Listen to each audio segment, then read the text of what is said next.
Coach, let's talk about your salary. Yeah. 12 months down the lane, you've not earned anything. How do you survive?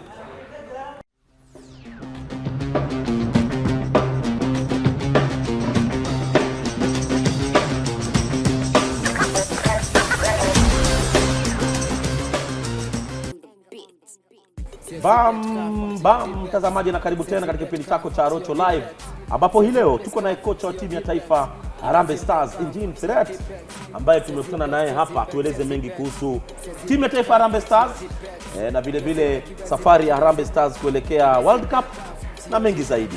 Coach, karibu sana ndani ya Rocho Live. Welcome, coach. Thank you. I'm happy to host you. First and foremost, good job so far.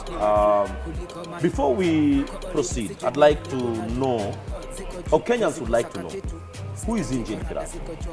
Yeah, first of all, the main point why we are here sitting together is that I wanted also to show that not everybody has to have the same mind or the same thinking, because there are a lot of situations where we think different, you think different, the other person different, I'm thinking different. So therefore I wanted also first of all to show that we need to stand together to find peace to each other and to show to everybody that we can solve only our big dreams or come to our big dreams when we stay together, all as a country, all as a football community. So coming to me, I'm now nearly 25 years coach. I started to make my coaching license when I was already 22. I make the B license, so then I make the pro license. I coached in many teams all around Europe. I was coaching the UEFA Champions League, I was coaching the Asia Champions League, head coach. I was head coach in 3 different of national teams, different continents. So in my career I played against the actual world champion, actual European champion, actual Asia champion. So and now it is the first time that I'm here in Africa. And for me, Kenya had a special, how to say it, in my youth, when I was a little boy, and every Sunday there was a serial. And this serial was about Kenya and safari and so on. Wow. Yes, so, and therefore it is still like a dream of a little boy come true. So therefore when I get the offer, I had before many offers from Africa, which I didn't like, to be honest, but when it came from Kenya, it was like something from my heart, saying, yeah, that's the time. So now we are here. Coach, you came into Kenya when there was turmoil, if I may use that word, because your first match was against Rwanda, and after that, the federation was dissolved, and there was chaos. What perception did you have about the country? Getting into the country, months later, there was disorder. It was of course shocking, everything, because I didn't know anything around what is going on. Therefore it was shocking, and the point was there anyway. You know, when I came, we decided first of all to make a short-term contract, and I wanted to see if I can adapt, if it's like I want. It was all okay, I like it, therefore we signed directly a long-term contract. And when you see after you signed that the president is going to jail, you are confused what is going on. So I was trapped in a situation where I didn't know what to do, because I had a valued contract, I cannot leave. On the other side, there are people who trust in me in the federation, which was dissolved. So I was still in contact with the players, and everybody said to me that this problem will be solved. One said in 1 month and 2 months, but we all know now the whole story. It took really long time. So now the things are looking now getting better. Even if I have to say, of course, all the problems are not resolved till now. Now, coach, let's move fast forward. You're among the coaches who have brought in a lot of foreign players, because most of your matches you prefer foreign players to local players. Why do you do that? Because there are complaints that the local players are not getting opportunities. So when you are the national team coach? So the reality is, first of all of them are Kenyan, therefore I don't even understand the discussions. This is one. The second point is the reality is that there is no other coach who gives them so many chances like me. For example, in our group there is Gabon, they announce a squad, no local player. There is Ivory Coast, they announce a squad, no local player. Gambia, no local player.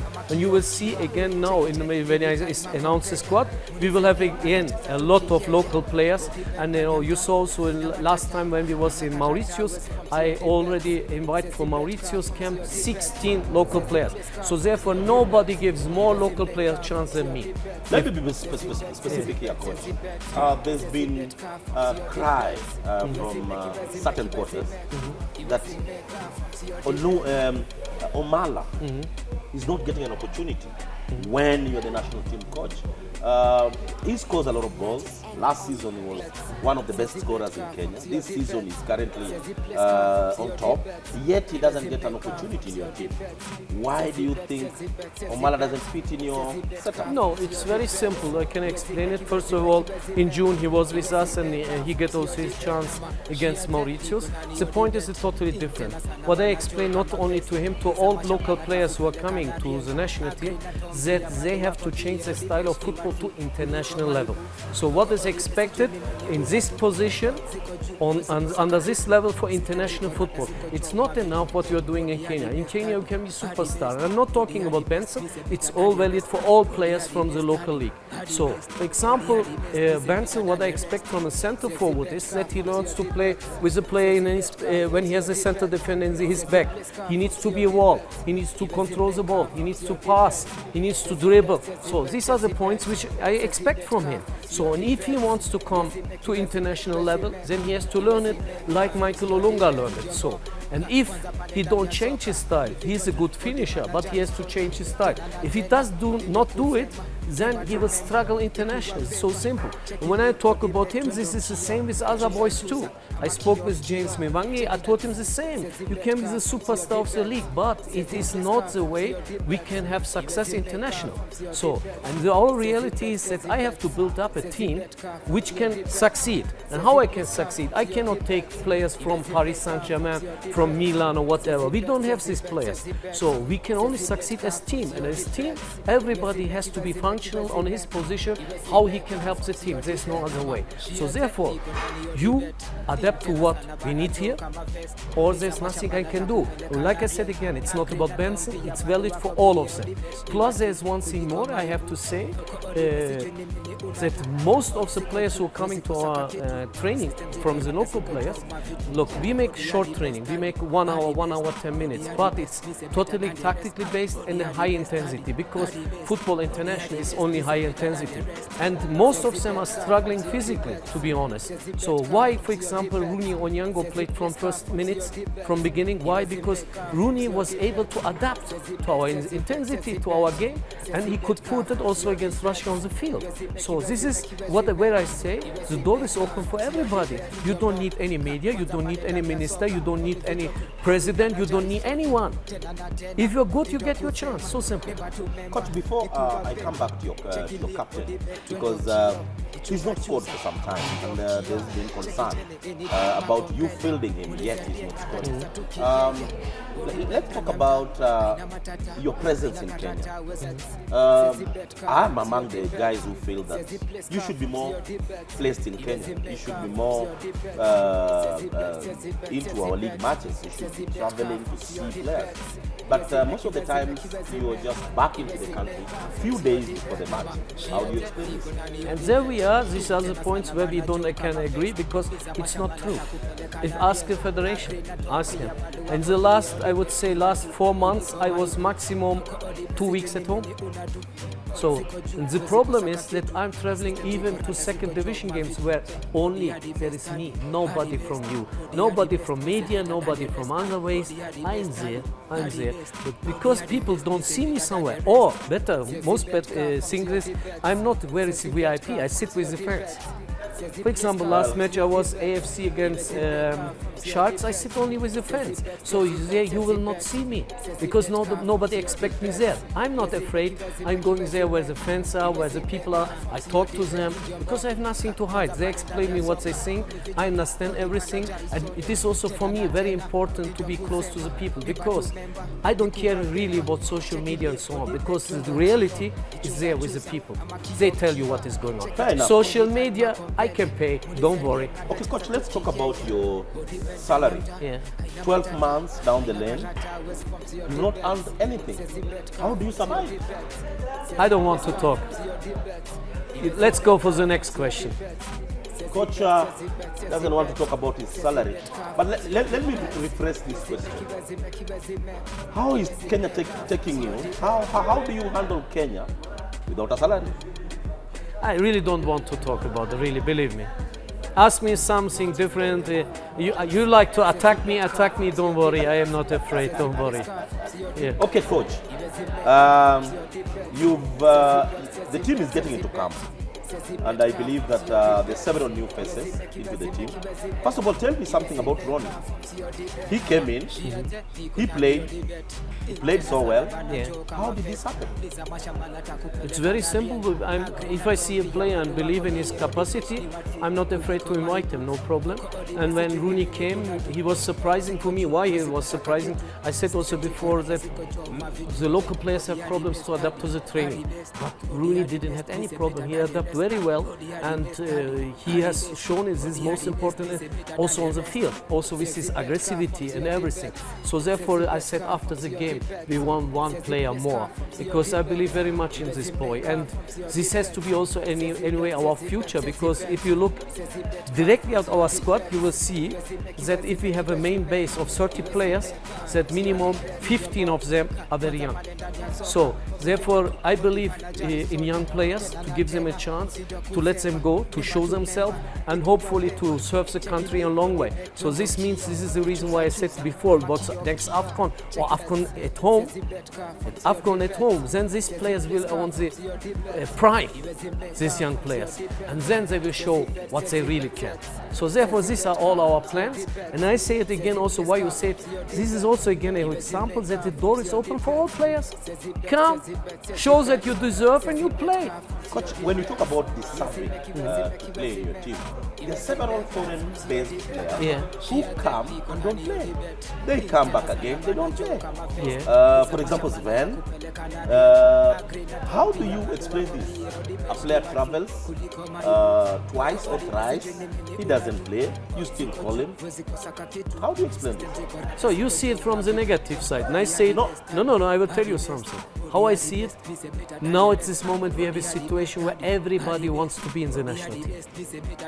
Is there anybody interfering with your team? We've heard that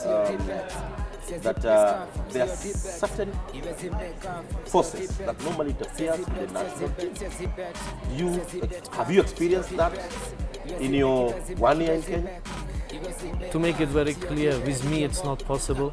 Not here, nobody anywhere around the world, nobody even tried with me till now, because they know my character. And you have to also to understand what the people or the football fans have to understand. If somebody is doing this, then maybe you put one player because somebody said, the players will know. And this moment you lose the team. Then you lose everything. So there's no way. And you saw also in this time how many times they pushed for some players, especially media like you. So push for some players. Did I care? No. Because I believe only in what is going on the field, who deserve, who will play. So and this is the only chance also to have a real team and to go on to have succeed. There's no other way for it.